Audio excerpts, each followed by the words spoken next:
Assalamualaikum warahmatullahi wabarakatuh. Bismillahirrahmanirrahim. Bagaimana kabarnya anak-anak semuanya? Semoga kalian semuanya sehat walafiat dan tentunya selalu diberikan semangat untuk belajar. Pada hari ini kita akan mempelajari materi pelajaran ilmu pengetahuan alam. Untuk itu, kalian harus menyiapkan diri dengan baik supaya pada saat menyimak materi, kalian bisa memahami inti dari pelajaran yang akan kita pelajari pada hari ini. Baik ya anak-anak ya, kita mulai saja pembelajarannya.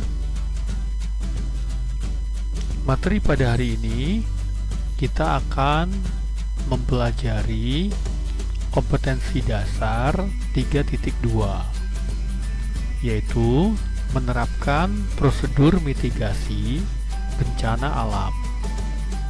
Pada materi pada hari ini, materi kita mengenai mata pelajaran ilmu pengetahuan alam tentang mitigasi bencana alam. Anak-anak, silakan perhatikan gambar berikut ini. Pasti kamu sudah tidak asing lagi ya dengan gambar di atas. Tanah longsor merupakan salah satu contoh bencana alam yang sering terjadi baik di Indonesia maupun di negara lain. Pada hakikatnya, semua jenis bencana, baik yang disebabkan oleh alam, ulah manusia, dan atau keduanya, seperti gempa bumi, tsunami, letusan gunung berapi, banjir, tanah longsor, kekeringan, kebakaran hutan, wabah hama penyakit, dan bencana akibat kecelakaan industri serta kegagalan teknologi selalu mengancam kehidupan bangsa kita. Jadi bencana itu mengakibatkan penderitaan manusia, kerugian harta benda, kerusakan lingkungan, kerusakan sarana dan prasarana, serta fasilitas umum. Makanya pada hari ini kita akan memahami pemahaman mengenai mitigasi bencana alam.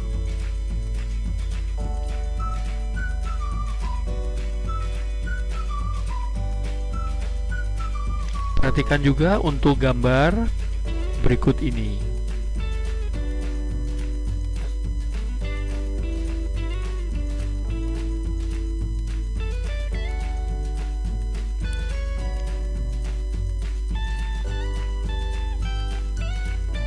Adakah bencana alam yang baru saja terjadi? Ataukah dulu pernah terjadi bencana alam di daerahmu?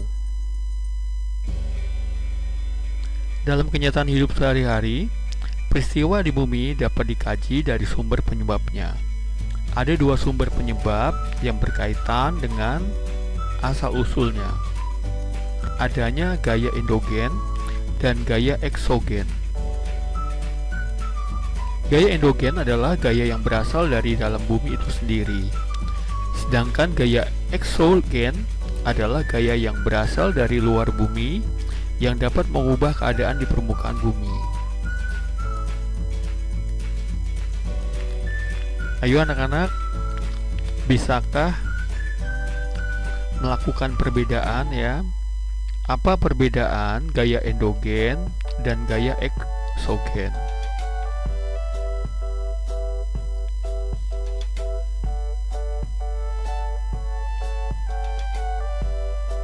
Bencana alam merupakan rangkaian peristiwa yang disebabkan oleh gaya endogen dan gaya eksogen yang mungkin terjadi secara tiba-tiba atau perlahan-lahan yang dapat mengakibatkan timbulnya kerusakan di muka bumi. Gaya endogen adalah gaya yang berasal dari dalam bumi itu sendiri. Misalnya, gempa bumi, erupsi gunung berapi, tsunami, tanah, dan batuan yang retak, lapisan tanah terbelah, dan lain sebagainya.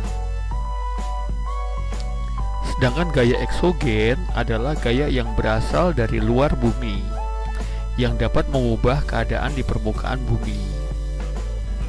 Misalnya, seperti contoh, terjadinya erosi, angin puting beliung, sedimentasi, cuaca ekstrim, pelapukan, dan lain sebagainya. Jadi bencana alam adalah peristiwa atau rangkaian peristiwa yang mengancam dan mengganggu kehidupan dan penghidupan masyarakat yang disebabkan baik oleh faktor alam antara lain berupa gempa bumi, tsunami, gunung meletus, banjir, kekeringan, angin topan, dan tanah longsor, maupun faktor manusia sehingga mengakibatkan timbulnya korban jiwa manusia, kerusakan lingkungan, kerugian harta benda, dan berdampak bagi psikologis. Bencana alam terbagi menjadi 3 jenis. Di antaranya, yang pertama, bencana alam geologis,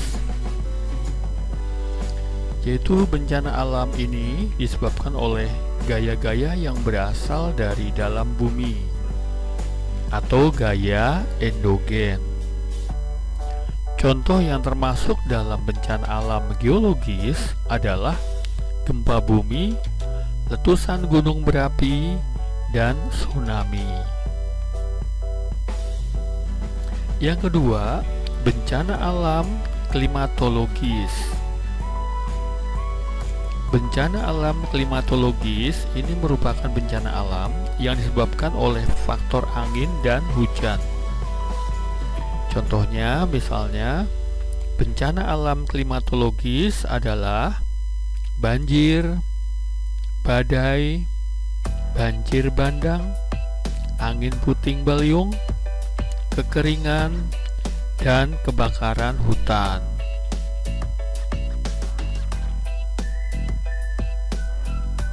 Yang ketiga, bencana alam ekstraterestrial. Bencana alam ekstraterestrial adalah bencana alam yang terjadi di luar angkasa. Contohnya adalah hantaman meteor. Bila hantaman benda-benda langit mengenai permukaan bumi, maka akan menimbulkan bencana alam yang dahsyat bagi penduduk bumi.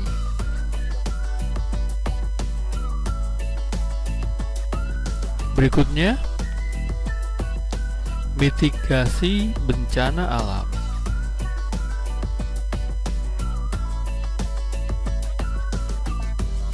Apa yang disebut dengan mitigasi? Adakah yang tahu anak-anak? Bagaimana juga langkah-langkah yang tepat dalam melakukan mitigasi setiap bencana?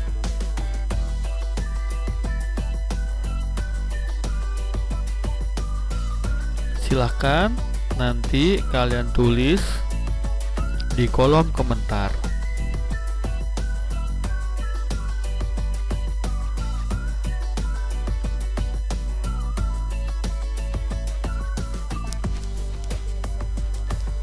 Pengertian mitigasi bencana alam.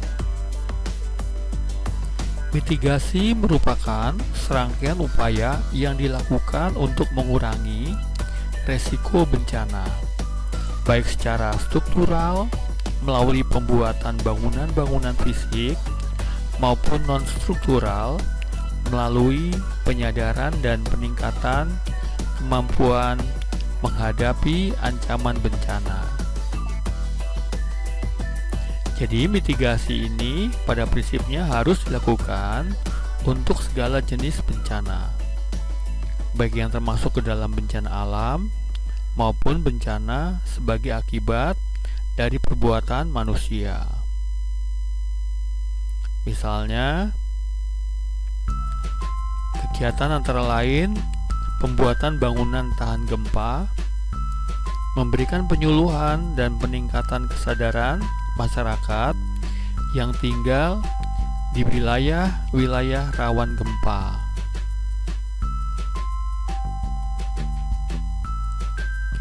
Jenis-jenis mitigasi. Mitigasi bencana terbagi menjadi dua macam.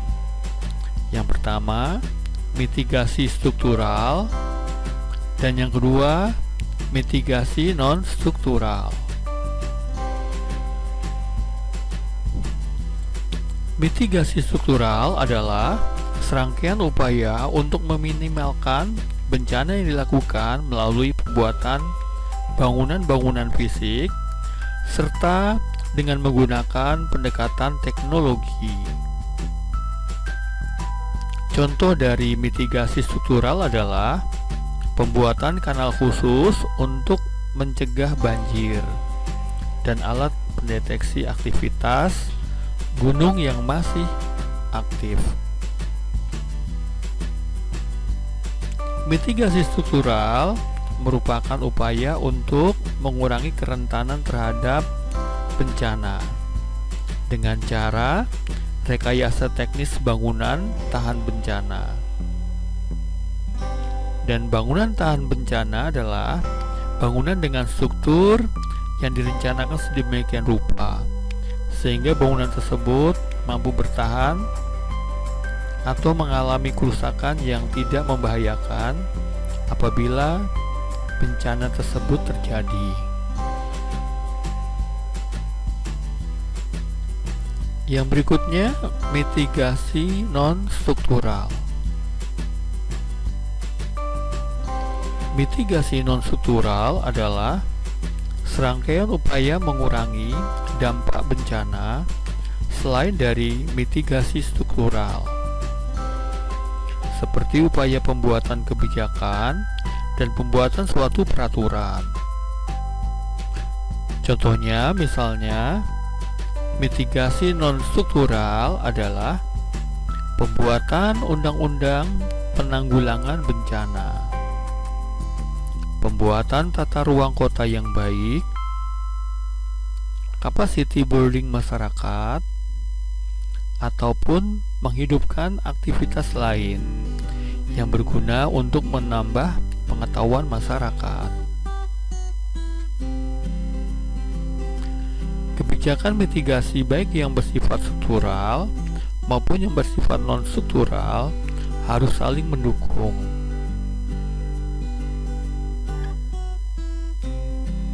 Seperti misalnya pemanfaatan teknologi untuk memprediksi, mengantisipasi, dan mengurangi risiko terjadinya suatu bencana. Itu harus diimbangi dengan penciptaan dan penegakan perangkat peraturan yang memadai, sehingga didukung oleh rencana tata ruang yang sesuai.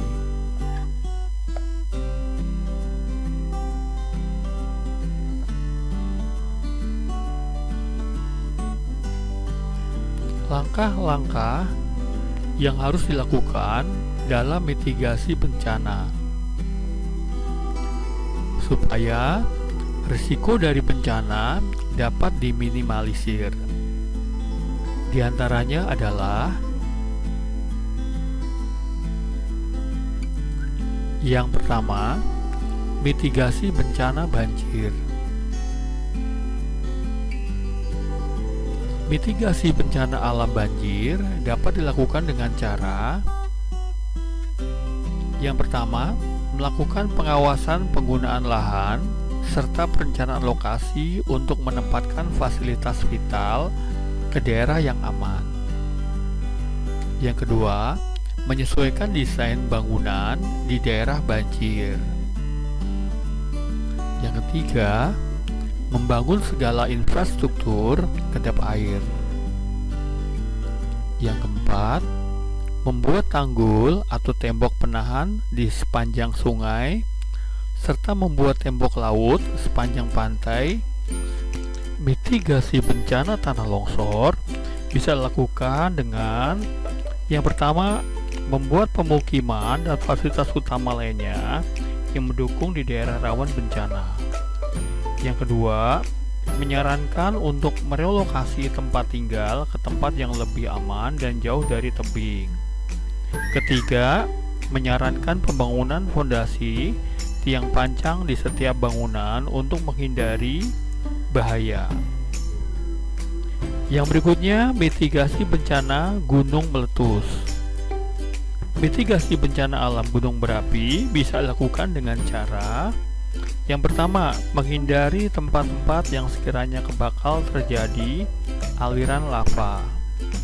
Yang kedua, membuat struktur bangunan yang tahan api. Yang ketiga, membuat titik pengungsian yang permanen, terutama di sekitar gunung api yang sering meletus. Dan yang keempat, membuat dan menyediakan peta kawasan rawan bencana dan peta zona risiko bahaya gunung berapi. Berikutnya, mitigasi bencana alam gempa bumi. Mitigasi bencana alam gempa bumi bisa dilakukan dengan cara yang pertama, memastikan bangunan harus dibangun dengan konstruksi bahan getaran atau tahan gempa. Yang kedua, mengikuti standar kualitas bangunan agar bangunan kuat terhadap getaran atau gempa. Yang ketiga, membuat fasilitas umum dengan kualitas tinggi. Dan yang keempat, memastikan bangunan-bangunan vital yang telah ada dibangun dengan kuat. Yang berikutnya, mitigasi bencana alam kekeringan. Mitigasi terhadap bencana kekeringan bisa dilakukan dengan cara yang pertama, melakukan pengelolaan air secara bijaksana. Yang kedua, mengkonservasi tanah dan mengurangi tingkat erosi dengan pembuatan check dam atau reboisasi. Dan yang ketiga, mengganti penggunaan bahan bakar kayu menjadi bahan bakar minyak untuk menghindari penebangan hutan atau tanaman. Berikutnya, mitigasi bencana alam kebakaran hutan. Mitigasi terhadap bencana kebakaran hutan dapat dilakukan sebagai berikut. Pertama, tidak meninggalkan bekas api unggun maupun puntung rokok yang membara di hutan. Kedua, melarang pembukaan ladang atau lahan pertanian dengan cara membakar hutan. Dan yang ketiga, melakukan patroli keliling hutan secara rutin untuk mengatasi kemungkinan kebakaran. Dan yang terakhir adalah mitigasi bencana tsunami. Mitigasi terhadap bencana tsunami dapat dilakukan sebagai berikut. Yang pertama, meningkatkan kesiapsiagaan serta kewaspadaan terhadap bahaya tsunami. Yang kedua, memberikan penyuluhan kepada masyarakat tentang pengenalan bahaya tsunami. Yang ketiga, membuat alat peringatan tsunami atau early warning system. Dan yang keempat, membangun tembok penahan tsunami pada garis pantai yang berpotensi mengakibatkan bahaya tsunami. Itu saja anak-anak materi pada hari ini. Bapak berharap kalian tetap menjaga protokol kesehatan dan selalu semangat belajarnya walau di masa pandemi. Sampai ketemu lagi di materi mata pelajaran IPA berikutnya. Bapak akhiri, wassalamualaikum warahmatullahi wabarakatuh.